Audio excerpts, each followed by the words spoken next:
This is the session on trade shows. So if you're looking to do wholesale on your own, then yes, going on to websites and sending a document to the vendor to become an authorized distributor is the way to go. But sometimes you might want to go to a trade show and make contacts and get some more vendors to get products from. So in the earlier session, I talked about how to find stores. Now, you're not going to become an authorized seller of Nike. So let me show you. For example, Manduka is a yoga company, so they do yoga mats and yoga clothes. If you scroll all the way to the bottom of the page, you can open up a wholesale account with them. They're going to ask for certain pieces of information. We have a template in the matrix where you can use to open up wholesale accounts if you're interested in that. So you would just tweak that document to how you want it to look and open up that account. Now, there are a couple of barriers of entry for wholesale. One of them is that you have to have a brick and mortar store. A lot of vendors don't want you to open up accounts unless you have one. Some of them also don't want you selling on Amazon. So it becomes important to have a Shopify account in order to open up that account. So going to websites and finding ideas and brands to become an authorized distributor on is great, but sometimes you might just want to go to a trade show. So I wrote up this document to give you some ideas on how to go to a trade show, what to expect, and what you need to be prepared for. So there are kind of 3 stages: prep, at the show, and when you get home. So prep. You want to make sure you have current business cards. You want to make sure that your information is great. If you can make it so that your business card stands out, that's a little bit even better and more exciting. If you go to these trade shows, you get exciting and cool business cards. Some of these vendors have really cool business cards. So you want to make sure that you have those ready to go. Have your website set up with checkout functionality. Meaning, if you're building a Shopify, you want to make sure that if someone adds a product to that cart, they are able to check out. Now with a Shopify, you can connect it to your Amazon account with plugins, and it can pull inventory from your Amazon account. So that's something to think about. If you have a brick and mortar store, you want to take pictures of the store staged so that the rep can see what the store looks like on the inside. Make sure that you pre-register. This way you get information about the event. You'll get vendor information. You'll get their booth numbers. You'll get their sometimes a layout of the hall or wherever it's being held, so that you can kind of map out where you want to go. Also, if you pre-register, if you have VAs working for you, they can start opening up these accounts while you're at the show without you even having to have the information yourself. Another thing is print out any registration materials. In most cases, they might give you like a lanyard that has your information on it. You want to make sure that you have this printed out just in case, or any confirmation numbers or anything like that, so that you don't have to worry about figuring that out once you get there. Familiarize yourself with the exhibitor list. So if there are any exhibitors that you think that you might have an idea that you want to talk to, maybe do a little bit of research before you go and just see what they carry. Maybe do some research on Amazon to see how they perform. I'm not going to get too much into that because Ike is going to talk about it a little bit later, how you can use Jungle Scout to kind of do research on wholesale. You want to make sure you have the right documents. So if you can have previous invoices from vendors, that looks good. You want to have a company check, so a check with your company name on it. A copy of your business license or resale certificate, and possibly an introduction letter, which is that document that's in the matrix. So they have some information about what brands your company sells, where you're located, kind of your story. That's good information to have. At the show, don't be nervous to talk to the rep.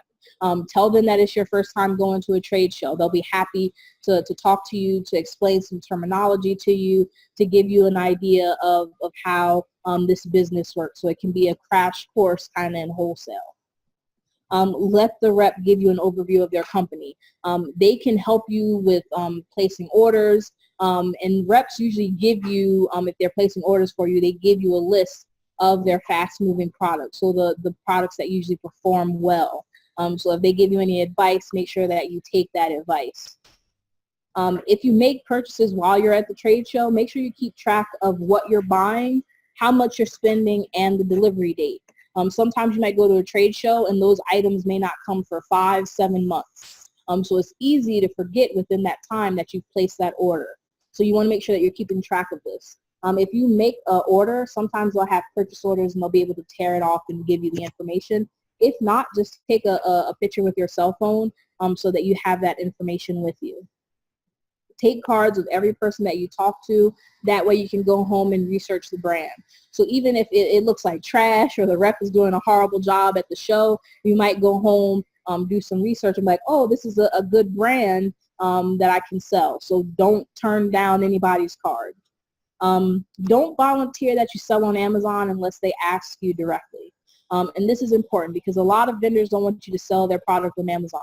They feel that Amazon tarnishes their product and they don't do a good job representing their product. Once things go on Amazon, the vendor doesn't have control of their products on Amazon. So don't volunteer that you sell on Amazon. If they ask you outright, then yes, answer them truthfully, but don't be like the first thing you say to them, oh, I sell on Amazon. Now, there are some vendors who love that you sell on Amazon and they understand the power of the platform and they have no issue with it, but a lot more don't. So you just want to be careful because there have been people that have gone to trade shows, said that they sell on Amazon, and that conversation pretty much doesn't go anywhere after that. So it's something to be aware of. Make sure that you wear comfortable shoes. You'll be doing a lot of walking around, so make sure that you wear something that you're going to be comfortable in. Make sure you have room in your suitcase just in case you get some nice swag. So when you go to these trade shows, sometimes people give samples or they give you products, they give you free t-shirts, or they give you free bags. And I'm one of those people that packs everything in the kitchen sink, so there's rarely any room left in my suitcase when I go, not even when I'm coming back, but when I go. So you want to make sure that you just have a little bit of room so that you can bring these things back and you don't have to mail them back home. When you get home from the trade show, research the brand using Jungle Scout or other software to see if it's going to be a profitable item to sell. I'm not going to go into that because Ike's going to do a session tomorrow about that. Reach out to vendors to open up any new accounts. So if you didn't open up accounts while you were at the show, but you did your research and you wanted to do so, you can do that there once you get home. Develop a system to keep track of vendor info. So I made a template. It's in the website, so let me go to it real quick. If you go down to the templates and podcast, or the templates and how-to module, there is a file in here that you can use. Yeah, so this is the website for us. So once you have your login, you should be able to get into it. Yeah. So you should have gotten it already. So send an email to support and I'll make sure you get set up with that. But let me just show you what this template looks like. So this is an example of ours. So you have the vendor name, the contact name, the email, the phone number, any other information. So if they have a B2B login, that information and the password. Your preferred contact method. Some of them want to be contacted via email, some of them phone. The category that their products fall under, the case pack.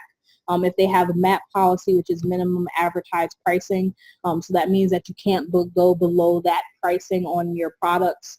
Lead time, so you know about how long it takes to get to wherever you're having those items shipped.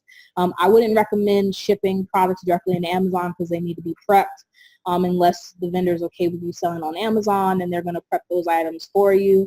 Your shipping costs, if you can figure that information out, the minimum order quantity, and when the new catalog releases. Because sometimes they don't always send out the new catalog information to you. So having that information up front, you know, okay, around this time I need to ask them for a new catalog. So if you want that document, just email support. It should have been in the templates in whatever section. I'll make sure it gets put in there.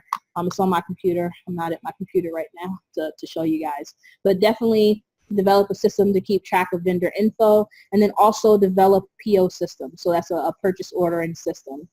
We have one for our wholesale program with you guys. So the way that it works, it's your initials. It is the brand's initials. So if it was New Bra, it'd be NB, and then it's the order deadline date. So if you place an order with us today, your purchase order, so Barbara, if you place an order with New Bra with us today, it would be BBNB6132018. That would be the purchase order for that order. So you want to make sure that you come up with a system that is easily identifiable so you can keep track of that. Now, if you're looking to sign up for some trade shows, here is some list of different places that you can sign up for, get trade show news and all that stuff. If you register for a trade show and you decide not to go, you'll still get all of the vendor information. So you can still use that to open up your own account. So even if you're not going to go, that's a great way to get information on new vendors. It can be common. They just want to know that you have a presence and that you're established, and that they're not kind of wasting their time by just like letting random people come in and see their products, and they want to spend their time working with people that are actually serious about this information. I don't know. I think most of them do. I'd have to look into. Oh, that's good. That's good. So, but that's one of the pieces of documents that they may ask you for. Are there any other questions?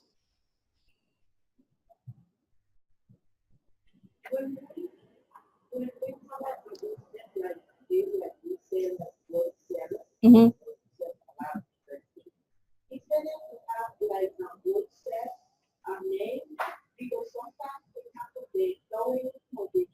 Mm-hmm.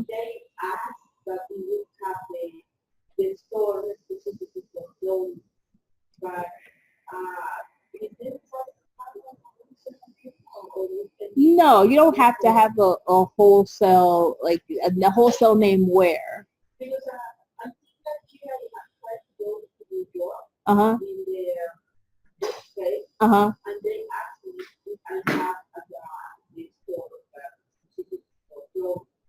So did they ask you if you had like a brick and mortar store? Because they will ask you if you have like some of them won't open up accounts with you unless you have like a physical store. So if you don't have a location, they may not open up the account with you. But if you're selling items on your store, like if you have like a website or something, it shouldn't be an issue. So if I know that I'm going to open up stores or open up accounts with shoes and clothing vendors, then when I build my website, I'm going to build it with products that reflect that. So I'm not just going to put everything on there if I'm not opening up accounts with everybody. Yeah, usually that's how it works. Unless they want you, unless they require you to have like a physical store. If you don't have a physical store and that's a requirement, they won't open the account with you. But yes, absolutely. Yep.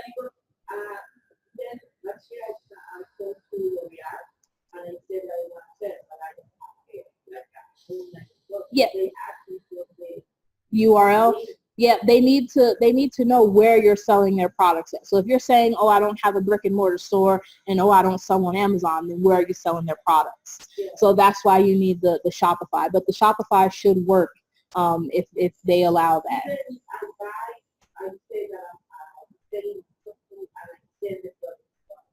Yep, that's fine. Yep. Mm-hmm. Yeah, as long as you have a website that is functioning and you can add products to the cart on that website and check out, that's fine. Yep. Yep. Exactly. Yep. And you might even, when you make your business card, if you can put the link on your on that business card, that would help too for your store. And if it's a long link, you can shorten it by, if you just go to Google and type in like any shortened website service, and it's like free, and it'll make it.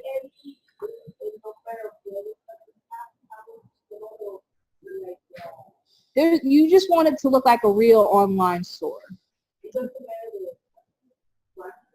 it doesn't matter, but it has to look real. So if you only have like 4 products on there, that's a problem. Like you want it to be like actually, like it doesn't have to be like, I don't know, like it doesn't have to be like a Nike or something like that where you have a ton of products, but you want to make sure you have a decent amount.